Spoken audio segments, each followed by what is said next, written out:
Chers élèves, bonjour. Aujourd'hui, je vous propose une séance de production écrite. Cette séance s'inscrit dans le cadre du du module 3 intitulé « Étudier un roman à thèse ». Le support choisi pour ce module, c'est le roman de Victor Hugo intitulé « Le dernier jour d'un condamné ». Et cette séance s'adresse à tous les élèves de la première année du cycle du baccalauréat dans le cadre d'une séquence didactique sur les techniques narratives au service de l'argumentation. Vous allez rédiger aujourd'hui un texte argumentatif à partir de ce que vous avez lu, de ce que vous avez retenu, compris dans tous les chapitres que nous avons expliqués jusqu'à présent. La production écrite d'aujourd'hui fait suite à un cours de lecture du chapitre 23, la rencontre avec le Frioche. Et ce chapitre 23 vous a sûrement donné une idée sur le rôle de la prison dans la société. Alors le sujet est le suivant. Certaines personnes pensent que la société ne doit pas pardonner aux criminels, alors que d'autres croient qu'elle doit leur offrir une seconde chance. Lisez attentivement le sujet. Lisez également la consigne qui accompagne le sujet. Essayez de relever les mots-clés, les idées phares de ce sujet, parce que ça va vous éclairer sur votre façon de rédiger la production écrite. Donc je répète encore une fois, certaines personnes pensent que la société ne doit pas pardonner aux criminels, alors que d'autres croient qu'elle doit leur offrir une seconde chance. Ça va vous donner une idée sur le plan que vous allez adopter dans cette production écrite. Lisons ensemble maintenant la consigne. Maintenant, la consigne est claire. Vous êtes habitués à cette consigne. Donc, vous allez rédiger un texte argumentatif de 15 lignes, 15 à 20 lignes, dans lequel vous exprimez votre point de vue. Donc, vous allez exprimer votre position, comme ce que fait Victor Hugo dans son roman. Et votre position, votre point de vue, vous allez l'appuyer par des arguments et des exemples pertinents.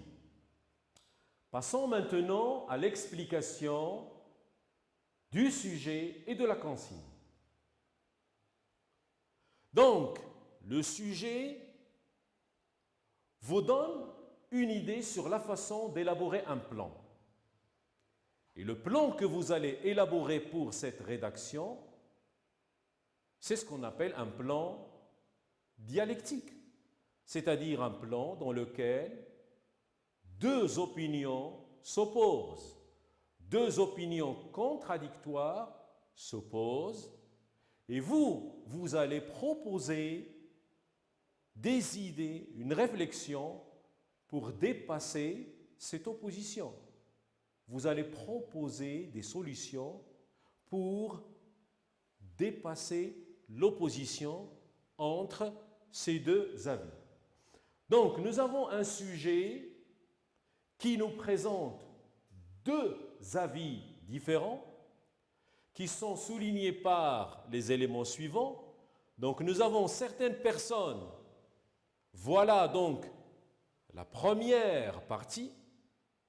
Les gens qui pensent telle ou telle chose. Vous avez également d'autres. Donc nous avons un avis et nous avons d'autres personnes qui pensent autrement. Qu'est-ce qui nous montre que ces personnes ou ces deux avis sont opposés, sont contradictoires? Eh bien, c'est la conjonction de subordination, alors que quand vous trouvez dans le sujet une conjonction de subordination qui exprime l'opposition, cela veut dire que vous avez deux avis différents. Alors, ces deux avis différents s'opposent à propos de quoi? Eh bien, ils s'opposent, ces deux avis, ils s'opposent à propos du traitement que la société doit réserver aux criminels. L'avis est également souligné par des verbes d'opinion ou de pensée, comme le verbe penser et le verbe croire. Alors donc, opposition entre deux opinions à propos de quoi? À propos du traitement réservé aux criminels. Que disent les premiers? Les premiers, la première partie, ces personnes pensent que la société ne doit pas pardonner aux criminels, c'est-à-dire elle doit les punir et les punir sévèrement. Aucun pardon pour les criminels. Voilà l'avis numéro 1. L'avis numéro 2, c'est que la société doit offrir une chance, une seconde chance à ces criminels. Lequel de ces deux points de vue vous allez choisir? Vous pouvez choisir un seul point de vue et le développer par des arguments. Vous pouvez bien sûr donner les arguments avancés par la première catégorie, donner les arguments avancés par la deuxième catégorie et finalement trouver un dépassement, une solution pour dépasser les deux avis. Vous voyez que ce n'est pas facile. Lorsque vous devez traiter une production, un sujet, qui vous oblige à suivre un plan dialectique, ce n'est pas facile, vous devez faire très attention pour développer une réflexion très pertinente. La consigne, vous êtes habitué bien sûr à cette consigne, donc vous allez rédiger un texte argumentatif de 15 lignes dans lequel vous exprimez votre point de vue à l'aide d'arguments et d'exemples pertinents. Mais avant d'attaquer le plan, nous allons bien sûr voir cette problématique. Dans quelle mesure la prison peut-elle protéger la société? Donc, la société a une responsabilité. Cette responsabilité, bien sûr, c'est le fait de choisir le traitement réservé à ces criminels ou bien à ces prisonniers qui n'obéissent pas aux lois et qui commettent des crimes parce qu'ils ont choisi une voie tout à fait différente de celle de la société. Passons maintenant au grand moment de l'introduction. Vous êtes habitués maintenant à ces grands moments. Donc, premier moment, vous amenez le sujet, vous dites brièvement de quoi vous allez parler. Ici, nous allons parler bien sûr du rôle de la prison et le traitement réservé aux criminels et aux prisonniers par la société. Vous allez problématiser votre sujet et vous annoncer le plan. Vous êtes habitués maintenant à cette façon de faire. Alors, on passe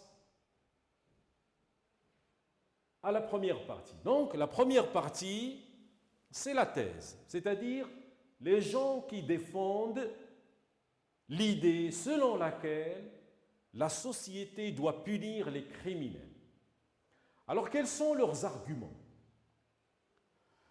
Premier argument, c'est que la société doit punir les criminels parce qu'ils constituent une grande menace, un grand danger. Ils ont raison en quelque sorte. Un criminel qui commet un crime, on ne peut pas le libérer, le lâcher dans la rue. On doit, bien sûr, le punir. Mais le problème qui se pose, c'est comment allons-nous punir ces criminels ou ces prisonniers? C'est ça le problème. Donc, pour ces gens, la société doit punir les criminels parce qu'ils constituent un danger, une menace. Et c'est vrai, ils ont raison. Ces criminels sèment la peur, l'inquiétude et la terreur dans la société. Donc, on doit bien sûr les emprisonner et on doit les punir. Exemple que vous avez lu dans le dernier jour d'un condamné, dans le chapitre 13, c'est l'exemple des forçats. Les forçats ont commis des crimes et ils sont punis parce qu'ils ont commis ces crimes. Deuxième argument, la société doit punir les criminels pour se protéger. On punit les criminels parce qu'on doit se protéger, parce qu'on doit protéger les citoyens, parce qu'on doit protéger les gens. Et en même temps, faire respecter la loi. Si on ne punit pas, personne ne va respecter la loi. Donc, pour faire régner l'ordre dans la réalité, dans la société, on doit bien sûr punir ces criminels qui ont commis des crimes et qui ont nui à la société. L'exemple, c'est la lutte contre la délinquance, contre la violence, contre la criminalité menée par les autorités dans notre société. Troisième argument, la société doit punir les criminels pour donner l'exemple et pour intimider. Que veut dire intimider? C'est-à-dire faire peur à tous ceux qui s'apprêtent à commettre des crimes. Il y a des malfaiteurs, il y a des criminels qui veulent bien sûr commettre, il y a des gens tout à fait ordinaires, mais qui s'apprêtent à commettre des crimes. Alors pour les intimider, c'est-à-dire leur faire peur, on leur dit voilà le traitement qu'on vous réserve si jamais vous faites des crimes. Donc pour lutter contre la criminalité, la société doit donner l'exemple, elle doit intimider les éventuels criminels. Quatrième argument, la société doit punir pour rendre justice aux victimes et à leurs familles. Les victimes, bien sûr, doivent être protégées par des lois. Donc pour leur rendre justice, on doit punir ces criminels qui ont commis des crimes atroces. Et l'exemple le plus frappant, c'est le condamné. Le condamné a été puni, a été condamné à mort parce qu'il a commis un crime. C'est tout à fait normal. Pour cette catégorie de personnes qui pensent de cette façon, ce n'est pas mon point de vue, ce n'est pas votre point de vue, c'est le point de vue de ces personnes qui pensent que la société doit punir les criminels. Voilà leurs arguments. Les vôtres arriveront par la suite. On va voir maintenant l'antithèse, c'est-à-dire le contraire, la catégorie ou la partie opposée à la première. Alors ces gens croient que la société doit corriger les criminels. On doit les punir, mais on doit les corriger quand même. On doit leur montrer que la société peut pardonner, qu'elle est tolérante et qu'elle peut bien sûr les aider à se réinsérer dans la société. Donc pour ces gens, la société doit corriger les prisonniers pour empêcher la récidive. La récidive, c'est-à-dire le fait de refaire le même crime ou un autre crime. Un prisonnier qui quitte la prison après avoir passé quelques années, s'il est maltraité, eh bien il va récidiver, il va se venger de la société. Mais s'il est, bien sûr, éduqué dans la prison, il va pouvoir s'insérer facilement dans la société. Si on lui apprend un métier, si on lui apprend à lire, il va facilement se rendre compte qu'il a commis un délit grave et il va pouvoir se réinsérer dans la société par la suite. Donc, cet argument, ces gens pensent que la société doit être tolérante, c'est-à-dire elle doit pardonner pour faciliter la réinsertion des prisonniers dans la société. Ces prisonniers, bien sûr, qui seront traités de façon humaine, ils vont être punis, mais traités de façon humaine, ils ne vont pas se venger de la société une fois mis en liberté. D'accord? Donc, troisième argument, la société doit protéger ses enfants, même s'ils ont commis des erreurs ou des crimes, en leur offrant une seconde chance. La société ne doit pas imiter ces criminels en commettant d'autres crimes. La société doit pouvoir pardonner en offrant une seconde chance à ces criminels qui ont commis des crimes graves ou des délits graves. Donc la société doit leur offrir une seconde chance.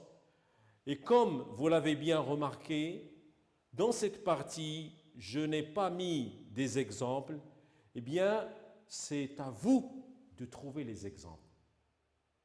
C'est de cette façon on va petit à petit savoir rédiger convenablement une production écrite sans l'aide de l'enseignant. Vous allez rédiger maintenant votre production écrite à partir de ces arguments. Vous allez essayer de les agencer, les développer dans des phrases, dans des paragraphes et trouver des exemples. La prochaine fois, c'est vous qui trouverez les arguments. Alors donc, on ne va pas en rester là. Il faut proposer une solution. C'est ce qu'on appelle un dépassement. Donc le dépassement de ces deux avis contradictoires consiste à proposer des solutions comme l'éducation. Donc l'importance de l'éducation au sein de la famille, à l'école, dans la rue, pour inculquer aux jeunes les valeurs, l'importance des valeurs morales, l'importance du respect de l'autre, l'importance du respect de soi-même, de la société. Donc ces valeurs morales et sociales qui sont nécessaires à la vie commune, on ne peut pas vivre en société si on ne respecte pas les règles morales et sociales de cette société. Nous devons tous respecter ces règles pour mener ensemble une vie commune agréable. Les gens qui commettent des crimes ou des délits, ce sont des gens qui se situent à la marge de la société. Et nous voulons que ces gens soient réintégrés à la société à travers l'éducation. Rappelez-vous ce qu'on a dit à propos de la production écrite précédente qui fait suite au chapitre 13 à propos du travail des enfants. Donc, les enfants qui vont à l'école vont apprendre des valeurs morales et sociales qui leur permettent de vivre en société, qui leur facilitent la vie et l'interaction avec leur société. Sans ces valeurs, on ne peut pas vivre en communauté et en société. Donc, l'éducation va nous permettre d'inculquer aux jeunes les valeurs morales et sociales pour les empêcher de devenir des criminels. Rendre les jeunes également conscients de l'importance de la responsabilité. Vous voyez que nous nous adressons aux jeunes parce que les jeunes sont la catégorie la plus fragile de la société. Ils peuvent devenir des criminels facilement. Donc, c'est à ces jeunes que nous nous adressons. Nous allons les rendre conscients à travers l'éducation. Nous allons les rendre conscients de l'importance de la responsabilité pour faciliter leur insertion dans la société et bien sûr leur interaction, leur dialogue avec cette société. Il faut comprendre ces jeunes, il faut leur parler, il faut s'ouvrir sur les jeunes pour les empêcher de devenir des criminels et pour les rendre conscients de la responsabilité qu'ils, bien sûr, doivent assumer. Troisièmement, la prévention. c'est-à-dire la sensibilisation. La prévention à travers des campagnes de sensibilisation pour s'attaquer aux problèmes en amont. Lorsqu'il y a des problèmes, il faut les attaquer en amont, c'est-à-dire au début, avant qu'il ne soit trop tard. Il faut attaquer le problème au début. S'il y a des problèmes dont souffrent les jeunes, il faut les attaquer au début pour comprendre ces jeunes, pour comprendre ces gens qui sont pauvres, démunis et qui peuvent facilement devenir des criminels. Rappelez-vous toujours le cas du Frioche. C'est un exemple très important. Le Frioche, bien sûr, avait des parents pauvres et eux-mêmes étaient des criminels. Il n'a jamais été à l'école. Lorsqu'il était dans la rue, personne ne l'a aidé. Lorsqu'il a voulu se réinsérer dans la société, personne ne lui a pardonné, personne ne lui a permis, d'accord, de s'insérer dans la société. Personne ne lui a donné un travail. Et qu'est-ce qu'il est devenu? Un véritable criminel. Et finalement, il a été condamné lui aussi à mort. Et sa fille Marie, qu'est-ce qui va lui arriver une fois le père condamné à mort? La fille va bien sûr grandir sans parent. Sa mère va sans doute mourir, sa grand-mère, elle est mourante, le père, il est condamné à mort. Quel avenir réserve-t-on à cette fille? Vous voyez l'importance de l'éducation? Donc c'est l'éducation qui va nous permettre de nous mettre à l'abri de tous ces problèmes. Nous passons maintenant, bien sûr, à la conclusion. Quand vous aurez rédigé votre production écrite à partir du plan que je vous ai proposé, pensez également à la conclusion. La conclusion doit comprendre deux grands moments. Vous récapitulez, c'est-à-dire vous résumez brièvement les grandes lignes du développement et puis vous ouvrez en élargissant la réflexion. Donc voilà pour le travail d'aujourd'hui. Je vous ai proposé 3 plans. Le premier plan fait suite au chapitre 1er, c'est-à-dire l'incipit. Dans, bien sûr, le chapitre 1er, vous avez vu comment le condamné compare sa vie présente à sa vie passée. Je vous ai proposé une production écrite sur le rôle des nouvelles technologies dans notre vie actuelle. Ces technologies ont bouleversé notre vie. Donc vous devez rédiger à partir du plan proposé cette production écrite. Je vous ai proposé une autre production écrite qui fait suite au chapitre 13 à propos du ferrage des forçats et du traitement inhumain réservé aux forçats. Je vous ai proposé une rédaction sur le travail des enfants et les conditions inhumaines dans lesquelles travaillent ces enfants, dont la place naturelle, ordinaire, normale, légitime, c'est l'école. Et là, je vous propose une production écrite sur le rôle de la prison dans la société. Certaines personnes pensent que la prison ou la société, à travers la prison, doit punir les criminels. D'autres personnes pensent que la société doit pardonner aux criminels, elle doit leur offrir une seconde chance. Et vous, qu'est-ce que vous en pensez? Est-ce que vous croyez qu'on doit punir sévèrement ces criminels? Ou bien est-ce qu'on doit leur pardonner? Ou bien est-ce qu'il faut trouver une solution pour en même temps les punir, pour leur montrer qu'il faut respecter la loi, qu'il faut respecter la société, et en même temps les aider à se réinsérer dans la société. Alors, en attendant la fin de l'étude de ce module, j'espère que vous allez prendre vos stylos, vos papiers et vous allez commencer la rédaction de ces 3 productions écrites. Je vous dis à la prochaine et merci pour votre attention.